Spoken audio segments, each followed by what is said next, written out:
ذبح جو تمام جہانوں کا بنانے والا اور اسے پالنے والا ہے، اور درود و سلام اس کے آخری نبی محمد صلی اللہ علیہ وسلم پر۔ الحمدللہ ہم تمام یہاں اس ہفتے واری درس قرآن کے لیے جمع ہوئے انشاءاللہ عزیز۔ اس مختصر سے وقت میں جیسا کہ عنوان کا اعلان کیا گیا تھا کہ میں کچھ باتیں جو ہے صلہ رحمی، اس کے فضائل، اور قطع رحمی اور اس کے نقصانات اس کے بارے میں رکھنے کی کوشش کروں گا۔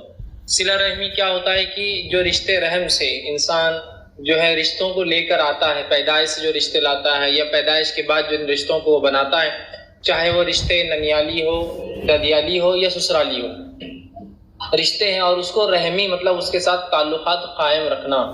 تو صلہ رحمی کا معنی ہوا اچھے جو بھی اوصاف ہے، اچھی جو بھی چیزیں ہیں جو ان لوگوں کے ساتھ کی جائے جو آپ کے رشتہ دار کہلاتے ہیں، مطلب رشتہ داروں کے ساتھ تعلق جوڑا رکھا جائے، یہ صلہ رحمی ہے۔ اور قطع رحمی کا معنی ہوتا ہے کہ رشتہ داروں سے تعلق توڑ لیا جائے، کاٹ لیا جائے، دور ہوا جائے۔ تو آج کے اس درس میں میں آپ کے سامنے صلہ رحمی کے فائدے، اس کے فضائل، کیا فائدے ہوتے جب آدمی رشتوں کو قائم رکھتا ہے، اور قطع رحمی کے نقصانات، اور کیا ہوتا ہے کہ جب آدمی رشتوں کو توڑ لیتا ہے اس کے کیا نقصانات انہیں جو اٹھانا پڑتے ہیں۔ اب آئیے ہم دیکھتے ہیں اللہ رب العزت قرآن کے اندر فرماتا ہے صلہ رحمی کے تعلق سے، اور صلہ رحمی یہ بات یاد رکھیے یہ بندوں کے حق میں دوسرا حق ہے۔ جیسے کہ سب سے پہلا حق دنیا میں اگر کسی کا ہے تو اللہ کا ہے، اور اللہ کے بعد بندوں کا جب حق کا معاملہ آتا ہے تو اس میں سب سے پہلا حق والدین کا ہے۔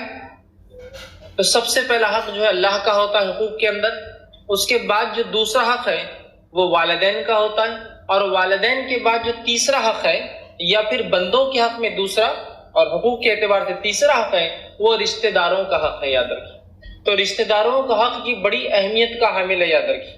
اب آئیے اس سے پہلے کہ ہم آگے بڑھیں صلہ رحمی کس کو کہتے ہیں وہ دیکھ لیتے ہیں۔ صلہ کا کیا معنی ہے؟ صلہ کا معنی جو ہے علماء لکھتے ہیں وہ یہ ہے ہر وہ اچھا کام، حسن سلوک جو آپ دوسرے کے ساتھ کرتے ہیں وہ صلہ ہے۔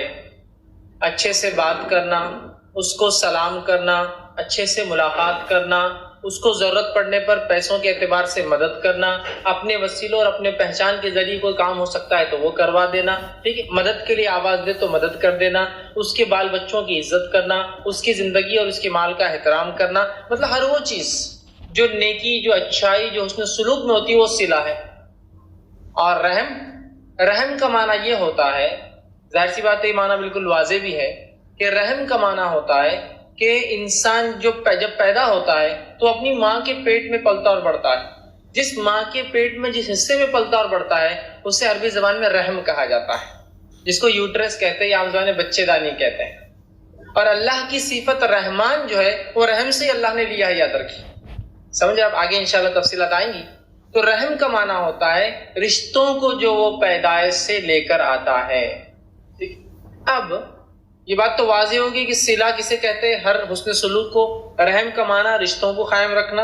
اب ہم دیکھتے ہیں کہ رشتہ دار کون کون ہوتے ہیں۔ تو رشتہ دار کی تعریف اس طرح سے علماء نے دی ہے، اور وہ یہ ہے کہ آپس میں جو نسب سے تعلق رکھتے ہیں، نسب سے بائی برتھ جن کے ریلیشن شپس ہوتے ہیں، اور وہ کچھ بھی ہو سکتا ہے پیدائش سے، جیسے والدین، ماموں، چاچا، ٹھیک ہے، پھر ماموں اور چچا نے نکاح کر لیا تو مامی اور جو چاچی معاملہ ہوتا ہے، ٹھیک ہے، ان کے بچے ہیں، ٹھیک ہے، اسی طرح جو ہے خالہ اور پھوپھی ہے ادھر سے ہوتا ہے، ٹھیک ہے۔ تو بہرحال نسب سے، پیدائش سے جن رشتوں کو ایک انسان لے کر آتا ہے یہ اس میں شامل ہے رشتہ داروں میں۔ اس کے بعد وہ چاہے محرم بھی ہو سکتے ہیں اور غیر محرم بھی ہو سکتے ہیں، یاد رکھیے۔ وہ رشتہ دار محرم اور غیر محرم دونوں ہو سکتے ہیں، جیسا کہ چچیری بہن، پھپھیری بہن، خلیری بہن، یہ غیر محرم ہوتے ہیں ایک انسان کے، لیکن یہ رشتہ داروں میں ہے اس کے، تو محرم بھی ہو سکتے ہیں، غیر محرم بھی ہو سکتے ہیں۔ آگے وہ لکھتے ہیں وارث بھی ہو سکتے ہیں اور غیر وارث بھی ہو سکتے ہیں۔ رشتہ دار وارث ہونا شرط نہیں، یاد رکھیے، وارث بھی ہو سکتے ہیں رشتہ دار، غیر وارث بھی۔ جیسا میری والد کی جائیداد میں میں، میری والدہ اور میری بہنیں شامل ہیں، لیکن غیر وارثین بھی ہیں، وہ بھی رشتہ دار ہو سکتے ہیں، جیسا میرے چچیرے بھائی، ٹھیک، میرے تیرے بھائی، یہ غیر وارث ہوتے ہیں جب تک کہ اولاد نہ ہو۔ میرے والد کو ایک الگ بات ہے لیکن لڑکا نہ ہو، لیکن ویسے وہ غیر وارث ہوتے تو وہ بھی اس میں شامل ہے۔ تو رشتہ دار کون ہوتے ہیں؟ جو پیدائش سے جن سے ہم رشتہ لے کر آتے ہیں، چاہے محرم ہو، غیر محرم ہو، وارث ہو، غیر وارث ہو، یہ تمام رشتہ دار ہوتے ہیں۔ اور اس کے اندر ننیالی رشتہ دار ہے، ددیالی رشتہ دار ہے، اور سسرالی رشتہ دار بھی ہوتے ہیں، یاد رکھیے۔ تو رشتوں کی بڑی اہمیت ہے۔ قرآن نے صلہ رحمی کی ہمیں بار بار تاکید کی ہے، لیکن آج کے اس ماحول میں ہم دیکھتے ہیں قطع رحمی کرنا بہت آسان ہے ہمارے لیے، اور صلہ رحمی کو ہم بڑا مشکل سمجھتے ہیں، اس لیے کہ جب صلہ رحمی کریں گے، رشتے قائم رکھیں گے، تو کچھ نہ کچھ حسن سلوک کرنا ہوگا، جو کہ آج ہم پر بہت بوجھ اور بھاری جاتا ہے، یاد رکھیے کہ نہیں یار اب صلہ رحمی کریں گے، سب سے پہلا مسئلہ آتا ہے یہ پیسوں سے مدد کرنا پڑیں گی، اور یہی تو معاملہ ہو جا رہا ہے۔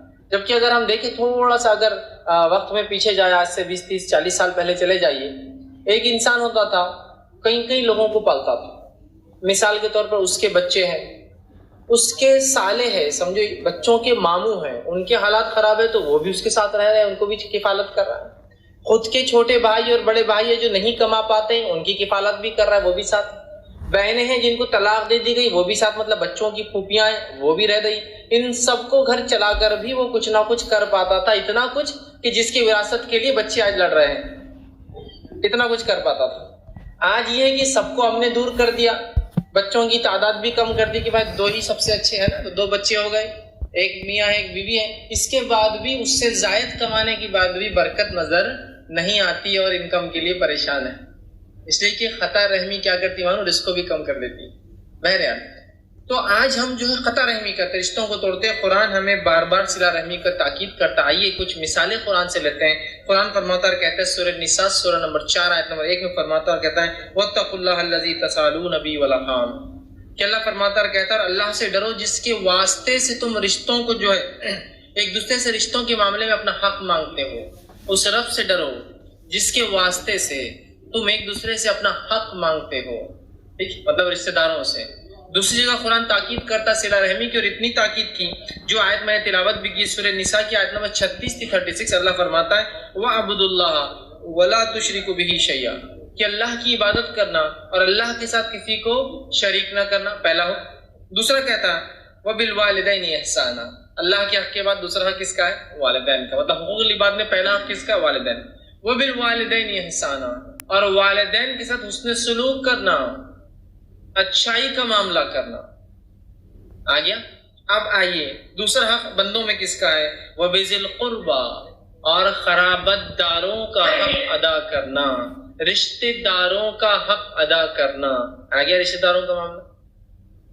اسی لیے میں نے کہا بندوں کے حق میں دوسرا حق رشتہ داروں کا، اور رشتہ داروں کا حق کب ادا کر سکیں گے؟ آپ کہیں گے آیت میں کہیں صلہ رحمی کا ذکر نہیں ہے، صحیح بات ہے، رشتہ داروں کا حق کب ادا کر سکیں گے؟ رشتے توڑ کر کہ رشتے جوڑ کر؟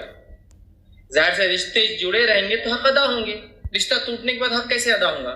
تو کہا وَبِذِي الْقُرْبَى، اور اپنے قرابت داروں کے، اپنے رشتہ داروں کا حق ادا کرنا۔ تو اللہ نے اپنی عبادت اس کے ساتھ شرک نہ کرنے کے بعد جو 2 حکم دیے، ایک والدین کے ساتھ حسن سلوک اور رشتہ داروں کے ساتھ حسن سلوک۔